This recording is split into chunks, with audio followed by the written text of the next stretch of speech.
welcome to our vlog. I am Tammy Coleman, and I am here with Claire Reimer. She is a content writer for Element 212, and today we're going to do something a little different.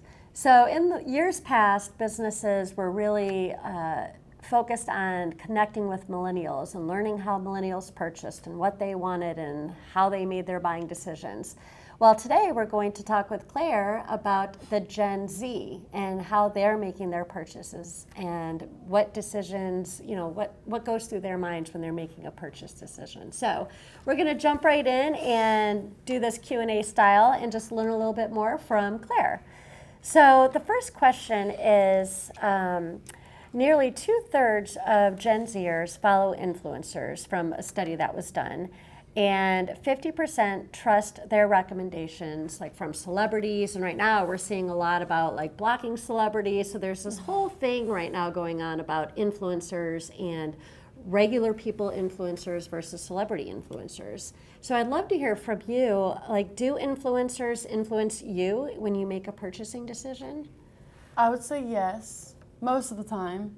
I think if I see them wearing something nice or selling something super cool, I want to buy it. And it's really easy now to buy products online, TikTok, Amazon.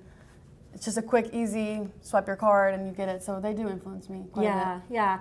Now, a lot of the craze right now with this whole blocking celebrities, I'm curious to know from you, are you someone that was more of, I'm going to follow a certain celebrity and I'm loyal to the brands that they're loyal to, or I like more the real people who are like me that I can relate to, and I'm going to buy more from those kinds of influencers? Definitely real people. I've never been the type to have a certain fandom for a celebrity. Okay. Why is that? Is there any reason? I just find it odd a little bit. Okay. And I think they have, I don't know, it's too much. I don't really follow them. Yeah, I do think there's this feeling of fakeness, like, oh, that celebrity wouldn't use this product, but this other person really would, and so I can trust the review better because I can trust that they probably actually really use this product. Okay, well, that makes sense. So how do influencers help build trust for you with certain brands or certain products? What is it that makes you feel trust with that influencer? Either people are interacting, commenting, saying they bought it and they loved it and it came in, or you follow them for a while, they give out the energy that they wouldn't lie to you, and they tell you this is a good product, they show the product. Yeah. So there's like almost an emotional connection with this certain person that you feel. And they're close to your age, so it seems like, why would they lie if you wouldn't lie? You know what I mean? Yeah. Okay. All right. So earlier you mentioned TikTok and Amazon. There are a ton of different platforms where businesses can sell their products. And that's always the question of, what platform should I be on? What is going to get in front of my consumer? And I'd love to hear a little bit from you of the platforms that you use and why you use them. I use Shein a lot. Okay. I use Shein because it's cheap. It's very cheap. Yeah. Sometimes the clothes come in cheap, which sucks, but I've been getting very lucky recently. And it's fast, and the shipping is very easy to read. Like they update it instantly. I use Amazon, not for clothes, more for certain products. Okay. Because they're like more home good kind of stuff? Yeah, they're very trustworthy. I mean, they make billions of dollars a day. Yeah. And they do have a great return policy, which is super important when you're buying online. And fast, super fast. Okay. That's really it. Okay. Shein and Amazon. I'd like to go back to Shein because I've used Shein before, and I'm a Gen Xer, so we've got 2 generations between us. Yeah. I do notice on Shein they have a lot of extra, qualifications for buying. So like they have models, they tell you the size of the model, they give great charts, they have people, they've got a great review area. So how important is that to you as a consumer? Very important, because you don't really know your size that well. Like small, medium, large, like subjective. It's very subjective. It depends on the product, yeah. So I can look at the reviews, I can see someone my body type and see what they're wearing and know, okay, that'll fit me. Yeah. And it's just really nice because you know it's going to come. I've only had like one incident where the clothes didn't fit me at Shein. Yeah. And they were these really tight pants, so it was just like. Okay. So one question I want to expound on with that is brick and mortar. So we've talked a lot about buying online and having good reviews and having good description of body size and how to buy, because it is difficult to look at a picture online and think, well, that'll fit me. Do you ever go to brick and mortar stores? Sometimes. Okay. I go to thrift stores. Okay. I go to thrift stores a lot. Plato's Closet is my favorite. Plato's Closet. Okay, so why thrifting? It's just fun. They have so many different things, and it's cheap, and it's just a really big store. Like the one in Fisher's is super big.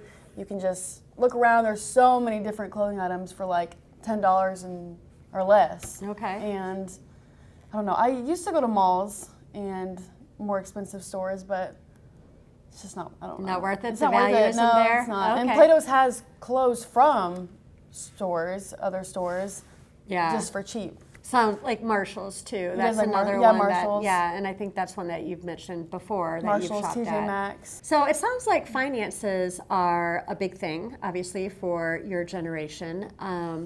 I want to talk a little bit about promotions. So businesses, obviously, sales and promotions are a big thing for businesses, running those and trying to get in front of their consumer. I'm curious to know if sales and promotions influence you in making a buying decision. So maybe you're not looking for this particular item or this particular brand, but you see this promotion. Does that influence you in making a buying decision? Sometimes. It depends what it is. Okay. Like if it's, like one time I bought a really nice Nike jacket that I wouldn't have bought before it was on sale, but it was on sale it was like $100 off, so I bought it. Okay, so maybe the amount of promotion and the amount of discount is a big factor. It definitely does. Okay. I mean, if it's cheap and it's on sale, it's going to make you want to buy it because, I mean, I don't know where I was going with that. So. Do you think a promotion would influence you in buying or checking out a brand that you've never bought before? I know you're familiar with Nike, so yeah. Because some brands, you'll come to find out they have sales on every single clothing item. Okay, all right. So there was a stat in here about Gen Z trusting brands. It says 82% of Gen Z trust brands that use real people in advertising, and we did talk about that, and that they are more brand loyal. They can be more brand loyal with that influencer. I'm curious to know from you, are there any brands that you feel like really tied to that you're loyal to? And if so, why? And if not, why? I mean, Nike shoes. Okay, why is that? I order from them a lot. I have many Dunks and very good shoe. It's never failed me. Okay. It's a nice shoe. So you kind of know what you're going to get with that brand. Yeah. Other than that, no, not really. I mean, there's Okay. not a certain Yeah. clothing brand that I do. So it's really important for businesses to understand consistency really does matter. So And American Eagle. American Eagle? Yeah. Okay, tell Oh, me yeah. why with that one. Just curious. They're very nice jeans. They have good quality. They have very stretchy jeans, so it's easier to get on. Okay. I order them from online, and they come pretty fast on the time they said they are supposed to. Okay. So if you know what you're going to get, it's Yeah. easier to shop online being brand loyal. Yeah. But if you don't know what you're going to get, it's going to go back to the is. influencer and what they say and Yeah. how they've reviewed it. And okay, so recently you have moved into a home. Yes. And we've talked a lot about consumer goods with clothing and retail. I'd like to shift over to home goods and just, supporting your life, living.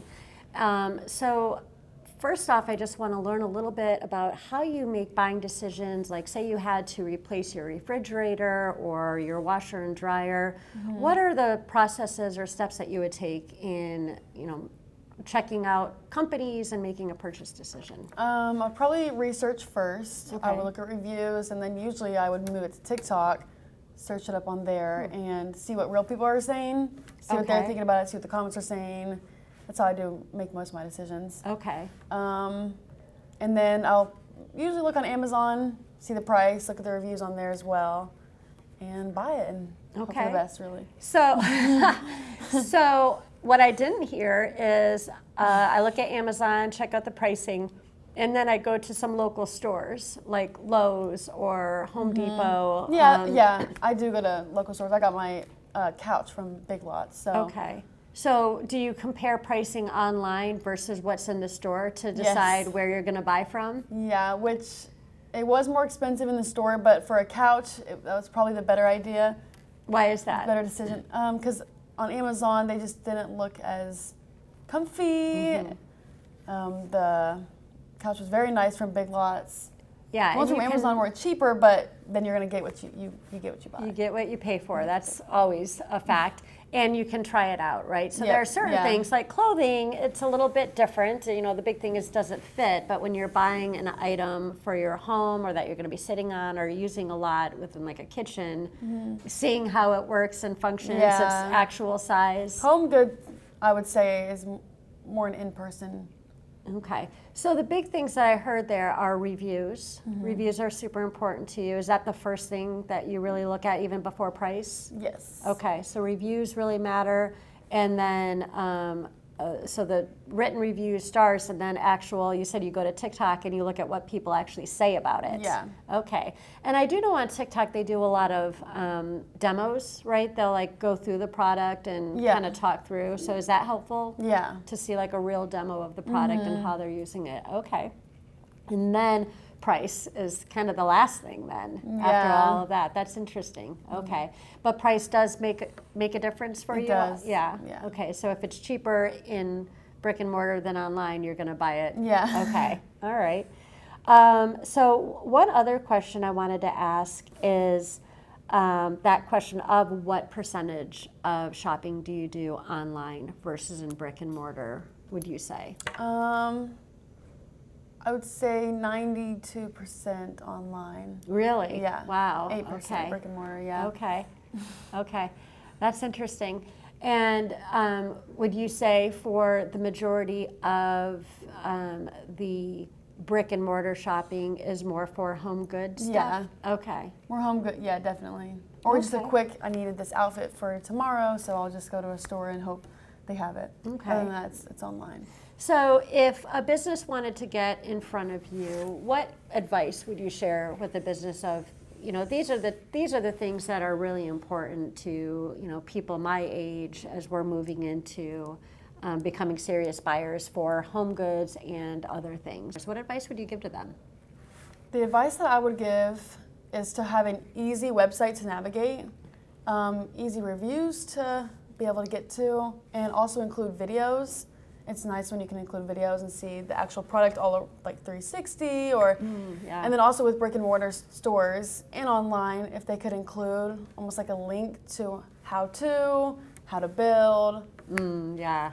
Assembling is a big deal. I always think of IKEA and I'm like, oh, I don't know if I want to buy from there because it comes in like 8,000 pieces. And so assembly matters. Like, yeah, and sometimes people find YouTube videos easier to learn how to build something than a piece of paper. Yeah, and that could probably influence even if they're going to buy the product. If you can see that it's really simple to assemble, that, so videos, that does matter. So thank you so much for sharing your insights with us and just helping businesses to understand a little bit more about how the Gen Zer makes their purchasing decisions. And thank you so much for joining us on today's vlog.